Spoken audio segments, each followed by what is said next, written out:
اللہ تعالیٰ نے فرمایا اب تو بہشت سے نکل جا کیونکہ تو مردود ہے اور تجھ پر قیامت کے دن تک میری پھٹکار ہے۔ قال رب فأنظرني إلى يوم يبعثون قال فإنك من المنظرين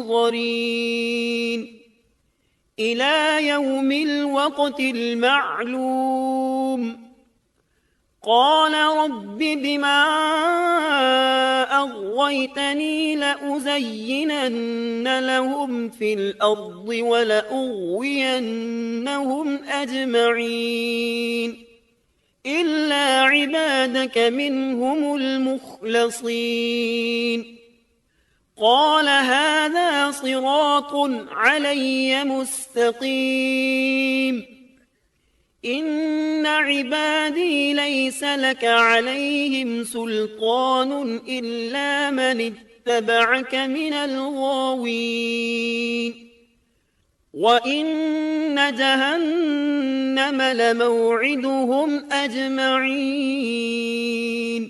کہنے لگا اے میرے رب مجھے اس دن تک مہلت دے دے جس دن کے لوگ دوبارہ زندہ کیے جائیں گے۔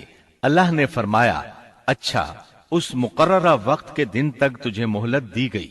کہنے لگا اے میرے رب چونکہ تو نے مجھے گمراہ کیا ہے مجھے بھی قسم ہے کہ میں انسانوں کے لیے زمین میں گناہوں کو خوشنما بناؤں گا اور ان سب کو بہکا دوں گا سوائے ان کے جو تیرے منتخب اور مخلص بندے ہوں گے، وہ میرے بہکاوے میں نہیں آئیں گے۔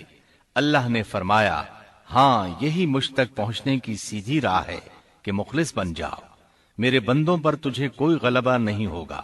البتہ جو گمراہ لوگ تیری پیروی کریں گے یقیناً ان کے وعدے کی جگہ جہنم ہے۔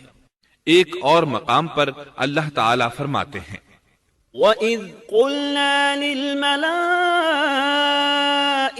اسْجُدُوا لِآدَمَ فَسَجَدُوا إِلَّا إِبْلِيسَ قَالَ أَأَسْجُدُ لِمَنْ خَلَقْتَ طِينًا قال أرأيتك هذا الذي كرمت علي لئن أخرتني إلى يوم القيامة لأحتنكن ذريته إلا قليلا قال اذهب فمن تبعك منهم فإن جهنم جزاؤكم جزاء موفورا۔ جب ہم نے فرشتوں کو حکم دیا کہ آدم کو سجدہ کرو تو ابلیس کے سوا سب نے سجدہ کیا۔ اس نے کہا کیا میں اسے سجدہ کروں جسے تو نے مٹی سے پیدا کیا ہے؟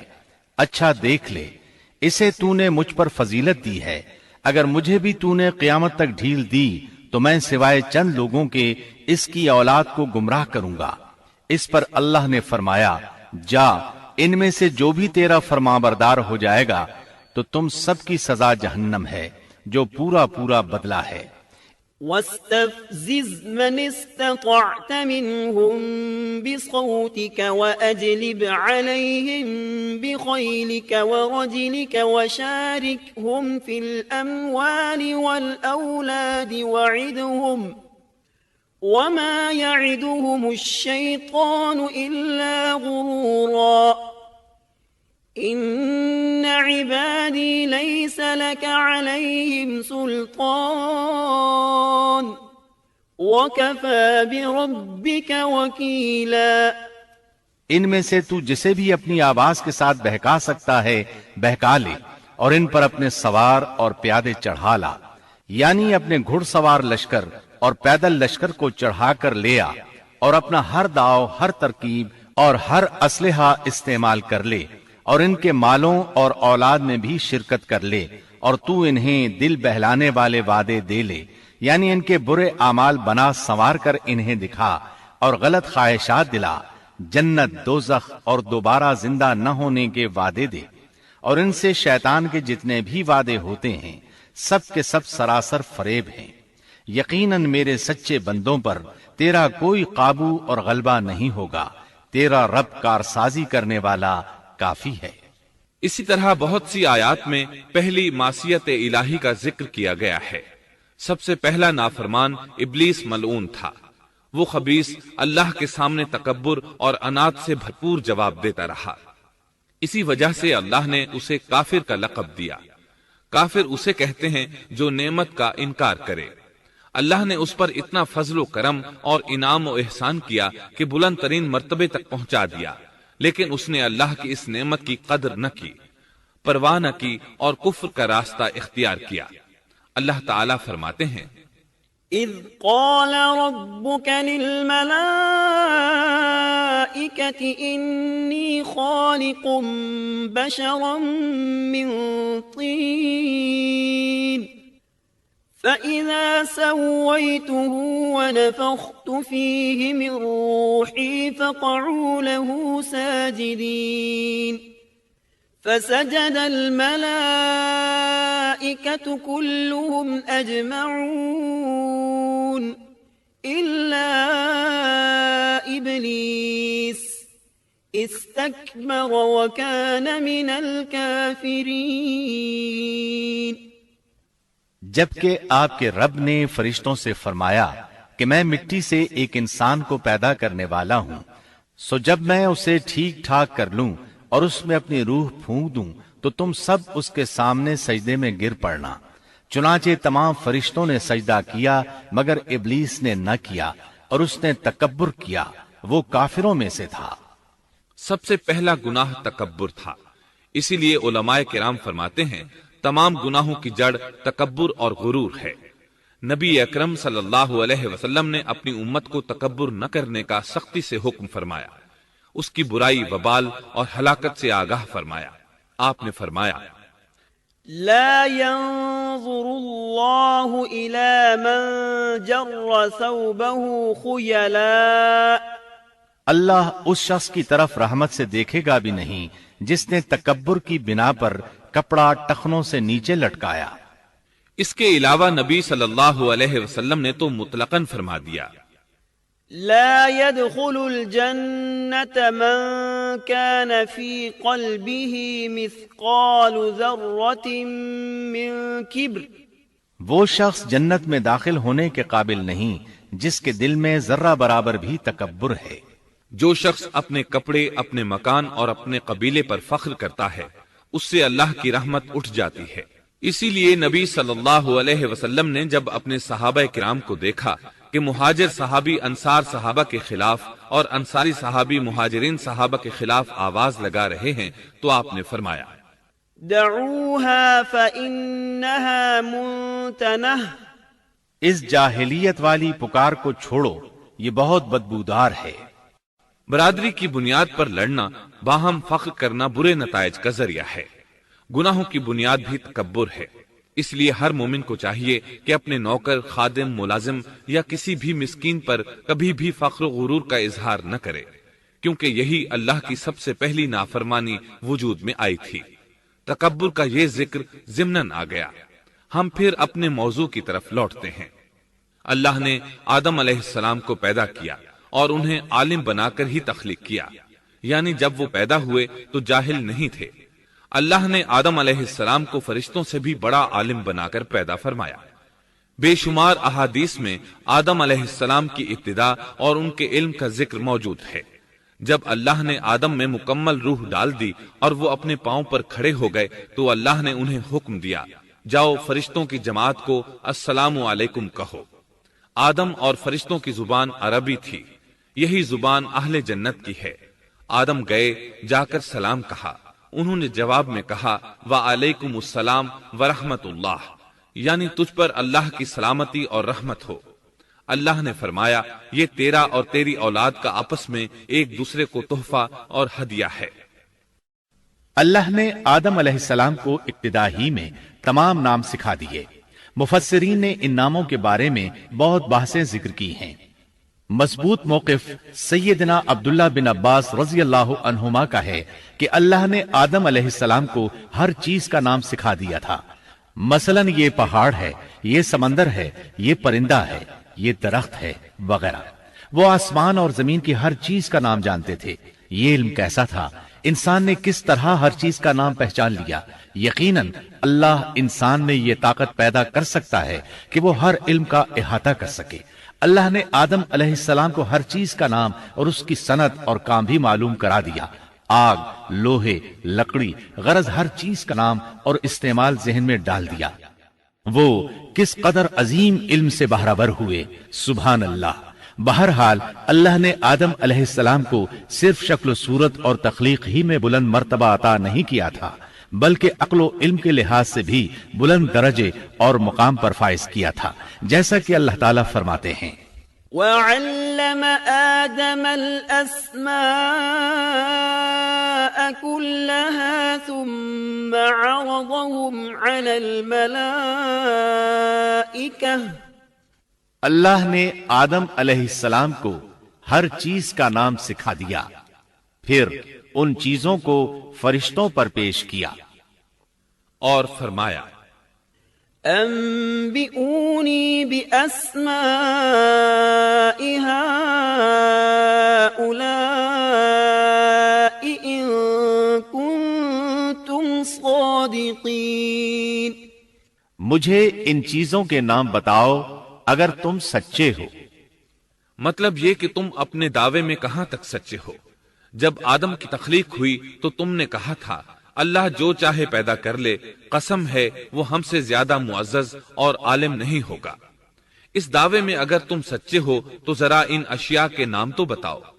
اللہ تعالیٰ نے آدم علیہ السلام کا زیادہ معزز ہونا، مکرم ہونا اور علم و معرفت والا ہونا واضح کرنے کے لیے فرشتوں کو حکم دیا کہ آدم علیہ السلام کو سجدہ کریں۔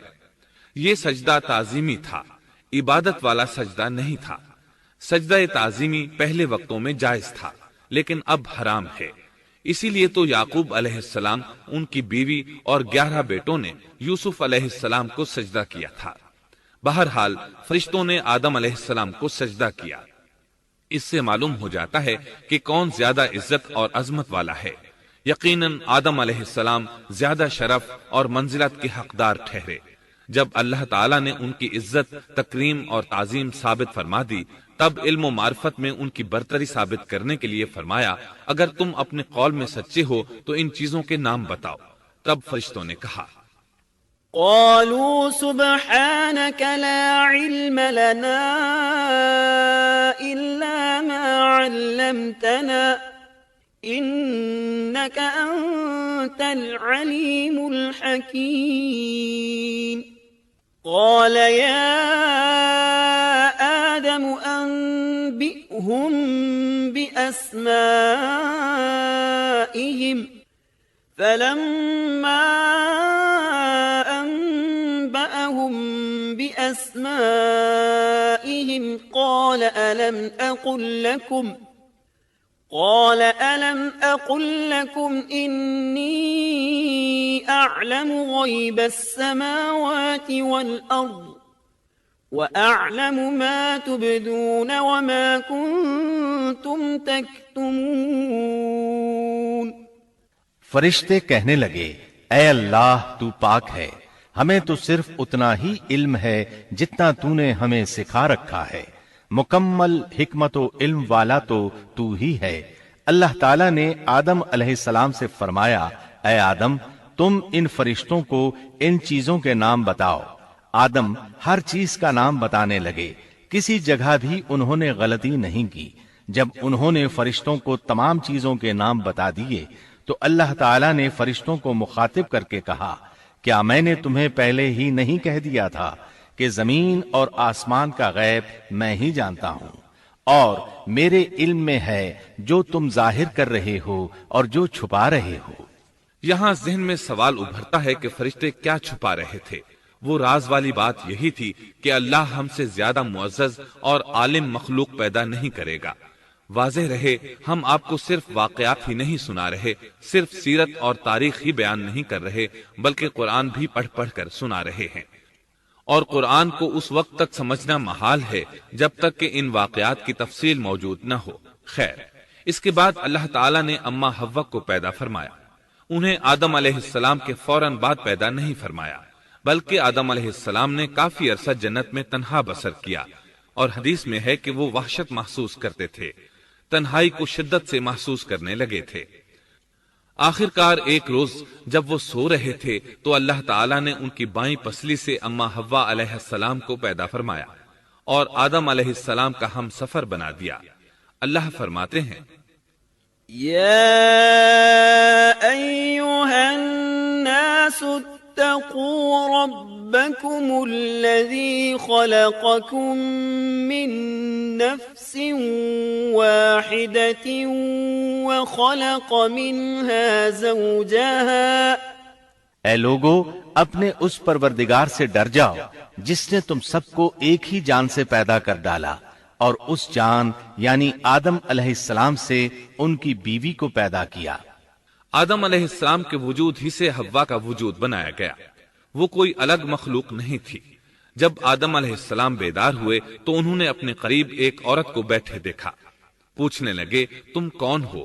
حوا علیہ السلام نے کہا، عورت۔ آدم علیہ السلام نے پھر پوچھا، تجھے کس لیے پیدا کیا گیا ہے؟ وہ بولی، آپ کے لیے، تاکہ آپ مجھ سے سکون اور انس حاصل کریں۔ جب فرشتوں نے آدم علیہ السلام کو ایک عورت سے باتیں کرتے دیکھا تو کہنے لگے، اب ایک اور نئی مخلوق پیدا کی گئی ہے۔ آدم علیہ السلام نے ان مخلوقات کا نام تو بتا دیا تھا جو مشہور و معروف تھیں، ان کا نام پوچھنا چاہیے۔ انہوں نے آدم علیہ السلام سے سوال کیا، انہوں نے فوراً جواب دیا، حوا، اس لیے کہ اللہ نے تو آپ کو ہر چیز کا نام سکھا دیا تھا۔ فرشتوں نے کہا، ان کا نام حوا کیوں رکھا گیا ہے؟ آدم علیہ السلام نے جواب دیا، اس لیے کہ اسے ایک زندہ چیز سے پیدا کیا گیا ہے، حیات کی نسبت سے حوا نام رکھا گیا۔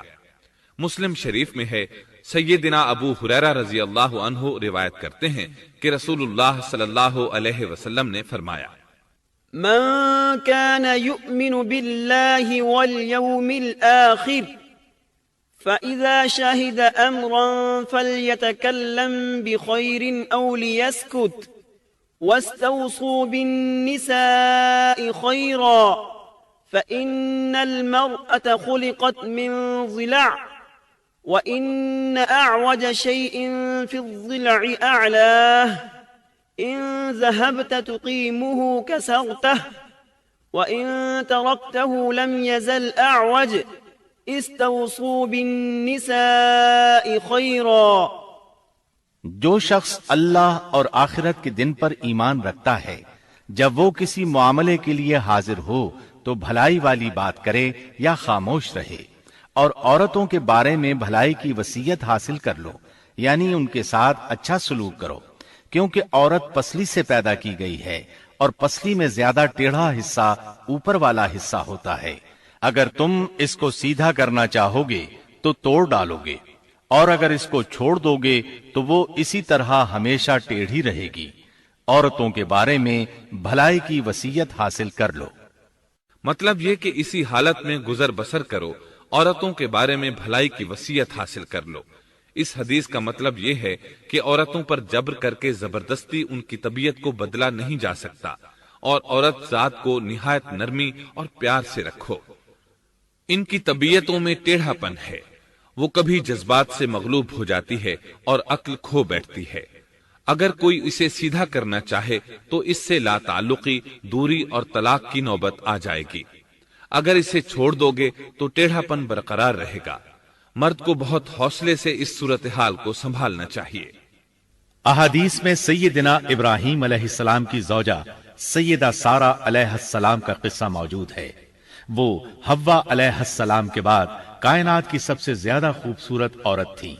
احادیث سے یہ اشارہ ملتا ہے کہ حوا علیہ السلام ابتدائے انسانیت سے لے کر قیامت تک پیدا ہونے والی تمام عورتوں میں خوبصورت تھیں۔ اب ابلیس لگا اپنے وسوسے شروع کرنے۔ آدم اور حوا علیہ السلام دونوں اللہ کے حکم سے جنت میں تھے کہ شیطان نے انہیں پھسلانے کی کوشش شروع کر دی۔ اللہ تعالیٰ فرماتے ہیں، وَقُلْنَا يَا آدَمُ اسْكُنْ أَنْتَ وَزَوْجُكَ الْجَنَّةَ وَكُلَا مِنْهَا رَغَدًا حَيْثُ شِئْتُمَا۔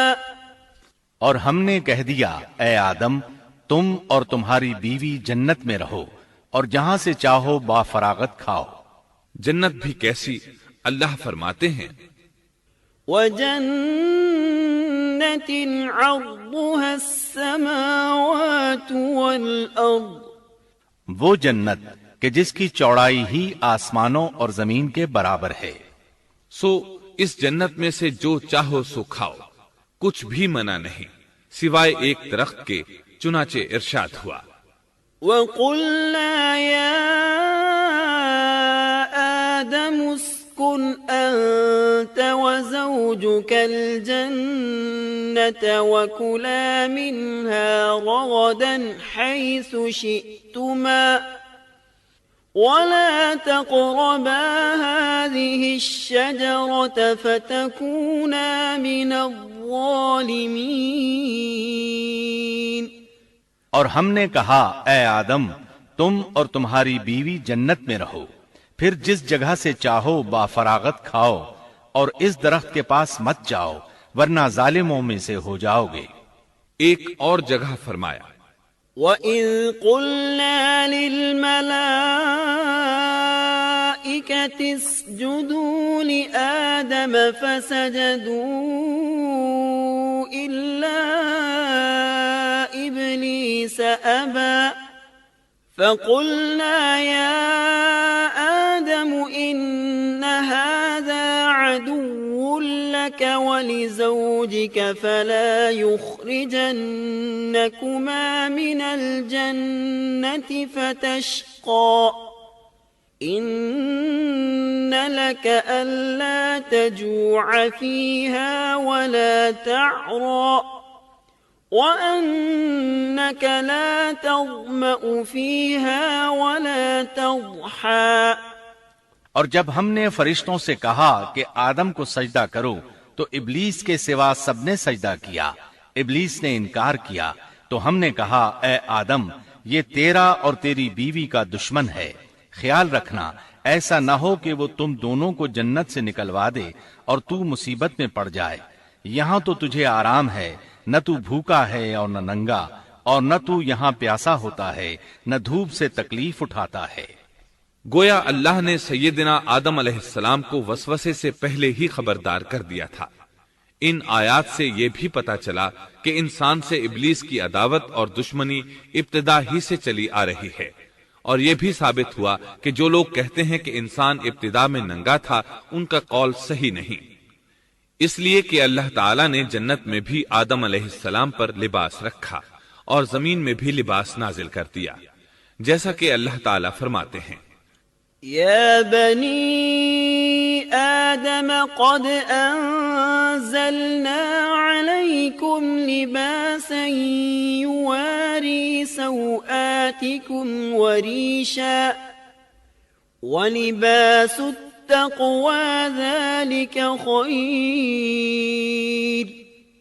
اے آدم کی اولاد ہم نے تم پر لباس کو نازل کیا جو تمہاری شرمگاہوں کو چھپاتا ہے اور زینت کا سبب بھی ہے، اور تقوی کا لباس اس سے بھی بہتر ہے۔ لہذا آدم ابتدا میں ننگے نہیں تھے، انہیں تو ننگے پن کا علم ہی نہیں تھا، نہ ہی ان کی بیوی کو برہنہ ہونے کا علم تھا۔ اللہ نے آدم علیہ السلام کو کامل نعمتوں سے نوازا، بھوک نہ پیاس، یہاں تک کہ پیاس کے اسباب سے بھی محفوظ، نہ گرمی اور نہ دھوپ، پھر بے انتہا حسن و جمال، مشقت نہ تکلیف، بدبختی نہ بدقسمتی۔ آدم اور حوا علیہ السلام کے دلوں میں وسوسہ ڈالنے کے بارے میں بھی قرآن نے روشنی ڈالی ہے۔ فوسوس لهما الشیطان، پھر شیطان نے ان دونوں کے دلوں میں وسوسہ ڈالا۔ یہ وسوسہ اس نے ان دونوں کو تما دلانے کی صورت میں پورا کیا، اور یہ تما دلائی کہ اس درخت کو کھانے سے ہمیشگی اور بقا ملتی ہے اور کبھی نہ ختم ہونے والی بادشاہت حاصل ہوتی ہے، اور اس وسوسے کا مقصد یہ تھا لِيُبْدِيَ لَهُمَا مَا وُورِيَ عَنْهُمَا مِنْ سَوْآتِهِمَا، تاکہ ان کا پردہ بدن جو ایک دوسرے سے پوشیدہ تھا دونوں کے روبرو بے پردہ کر دے۔ ان کی شرمگاہوں کو ننگا کرنے کے لیے اس نے ایسا کیا۔ وہ دونوں کپڑے میں ملبوس تھے، ستر ڈھانپ رکھا تھا۔ جب انہوں نے اس درخت سے کھایا تو لباس نیچے گر گیا، دونوں برہنہ ہو گئے۔ یہی شیطان چاہتا تھا کہ انہیں برہنہ کر دے، اللہ کی نافرمانی پر اکسائے۔ ارشاد ہوتا ہے، فوسوس إليه الشيطان قال يا آدم هل أدلك على شجرة الخلد وملك لا يبلى۔ شیطان نے انہیں وسوسہ ڈالا، کہنے لگا اے آدم، کیا میں تجھے دائمی زندگی کا درخت اور وہ بادشاہت نہ بتلا دوں جو کبھی پرانی نہ ہو؟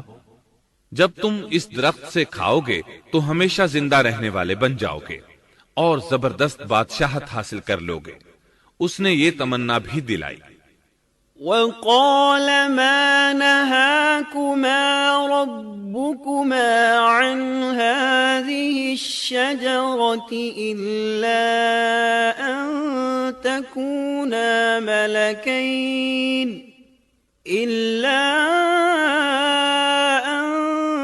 تكونا ملكين أو تكونا من الخالدين۔ تمہارے رب نے تم دونوں کو اس درخت سے اس لیے منع کیا ہے کہ تم دونوں فرشتے نہ بن جاؤ یا ہمیشہ زندہ رہنے والے نہ بن جاؤ۔ یعنی تم اس درخت سے کھا لو گے تو فرشتے بن جاؤ گے اور ہمیشہ قائم دائم رہو گے۔ پھر وہ وسوسہ ڈالتے ہوئے جھوٹی قسمیں کھانے لگا، جیسا کہ ارشاد ہوتا ہے، وَقَاسَمَهُمَا إِنِّي لَكُمَا لَمِنَ النَّاصِحِينَ۔ اور ان دونوں کے روبرو قسمیں کھانے لگا کہ یقین آ جائے میں آپ کا خیر خواہ ہوں۔ اللہ کی قسم کھانے لگا، اور اس وقت سے جھوٹی قسموں کی ابتدا ہوئی۔ اس نے ان دونوں کو فریب دے کر بہکا لیا، جیسا کہ فرمایا فَدَلَّاهُمَا بِغُرُورٍ، یعنی دھوکے سے انہیں پھسلایا، حالانکہ انہیں کسی چیز کی کمی نہیں تھی۔ بھلا وہاں کیا محتاجی ہو سکتی تھی؟ جنت میں سکون سے زندگی بسر کر رہے تھے، جنت سے بڑھ کر کیا چاہیے؟ ہمیشہ کے لیے جنت مل چکی تھی۔ اللہ تعالیٰ فرماتے ہیں، فَلَمَّا ذَاقَا الشَّجَرَةَ بَدَتْ لَهُمَا سَوْآتُهُمَا وَطَفِقَا يَخْصِفَانِ عَلَيْهِمَا مِنْ وَرَقِ الْجَنَّةِ۔ ان دونوں نے جب درخت کو چکھا، دونوں کا پردہ بدن ایک دوسرے کے روبرو کھل گیا، دونوں اپنے بدنوں پر درختوں کے پتے جوڑ جوڑ کر رکھنے لگے۔ کپڑے اترنے پر دونوں کو حیا آئی، اس لیے کہ انسان کی فطرت میں برہنہ ہونے کی ناپسندیدگی شامل ہے۔ برہنہ ہو گئے تو کوئی لباس نہیں تھا، اس لیے درختوں کے پتے جوڑ کر جسم ڈھانپنے لگے۔ حدیث میں آیا ہے، آدم بھاگنے لگے تو اللہ نے پکارا، آدم مجھ سے بھاگتے ہو؟ آدم بولے، اللہ میں شرم کی بنا پر بھاگ رہا ہوں، اور اس وجہ سے کہ تیرے سامنے برہنہ کیسے رہوں، پھر یہ کہ نافرمانی کا ارتکاب بھی کر چکا ہوں۔ یہاں ایک سوال پیدا ہوتا ہے، دونوں میں سے پہلے کھانے والا کون تھا؟ اس بارے میں راجح قول یہ ہے کہ وہ حوا علیہ السلام تھی۔ انہی نے آدم علیہ السلام کو طمع دلاتے ہوئے اس غلطی پر آمادہ کیا تھا، جیسا کہ بخاری شریف میں نبی اکرم صلی اللہ علیہ وسلم نے فرمایا، لولا حواء لم تخن انثى زوجها۔ اگر حوا نہ ہوتی تو کوئی عورت اپنے خاوند سے خیانت نہ کرتی۔ حوا علیہ السلام نے انہیں غلطی میں مبتلا کیا تھا۔ اگر حوا علیہ السلام نہ ہوتی تو آدم بھی خیانت میں مبتلا نہ ہوتے اور نہ معصیت میں مبتلا ہوتے۔ تب اللہ نے انہیں پکارا، وَنَادَاهُمَا رَبُّهُمَا أَلَمْ أَنْهَكُمَا أَنْ تِلْكُمَا الشَّجَرَةِ وَأَقُلْ لَكُمَا إِنَّ الشَّيْطَانَ لَكُمَا عَدُوٌّ مُبِينٌ۔ کیا میں نے تم دونوں کو اس درخت سے نہیں روکا تھا اور کیا یہ نہیں کہا تھا کہ شیطان تمہارا کھلا دشمن ہے؟ اب توجہ طلب بات یہ ہے کہ اس موقع پر دونوں نے کیا طرز عمل اختیار کیا۔ کیا وہ دونوں اپنی معصیت پر بضد رہے اور تکبر کرنے لگے، جیسا کہ ابلیس نے سجدہ کرنے سے انکار کیا تھا اور پھر لگا تھا اپنی معصیت پر اصرار کرنے، یا ان دونوں نے توبہ کر لی؟ جی ہاں، دونوں نے توبہ کر لی، جیسا کہ قرآن مجید میں آتا ہے۔ قالا ربنا ظلمنا أنفسنا وإن لم تغفر لنا وترحمنا لنكونن من الخاسرين۔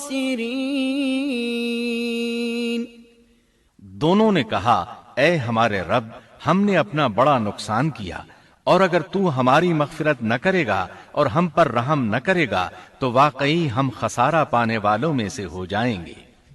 اس قصے میں ایک سوال یہ ذہن میں پیدا ہوتا ہے کہ جب سیدنا آدم علیہ السلام کو ابلیس نے سجدہ نہ کیا تو اللہ تعالیٰ نے اسے مردود بنا کر جنت سے نکال دیا، پھر وہ سیدنا آدم علیہ السلام کو اس درخت کے قریب کس طرح لے گیا جبکہ وہ جنت سے باہر ہو چکا تھا؟ قرآن کریم میں اس بارے میں یہ الفاظ آئے ہیں، پھر شیطان نے ان کے دلوں میں وسوسہ ڈالا۔ یہ وسوسہ اس نے کیسے ڈالا جبکہ وہ جنت سے نکالا جا چکا تھا؟ مفسرین نے اس کے جواب میں لکھا ہے کہ اس نے جنت سے باہر رہ کر یہ وسوسہ ڈالا تھا، جیسے آج کل تار اور بغیر تار کے آواز کو دور دراز علاقوں تک پہنچایا جا سکتا ہے، ایسے ہی شیطان نے اپنی طاقت سے یہ وسوسہ ان کے دلوں تک پہنچایا۔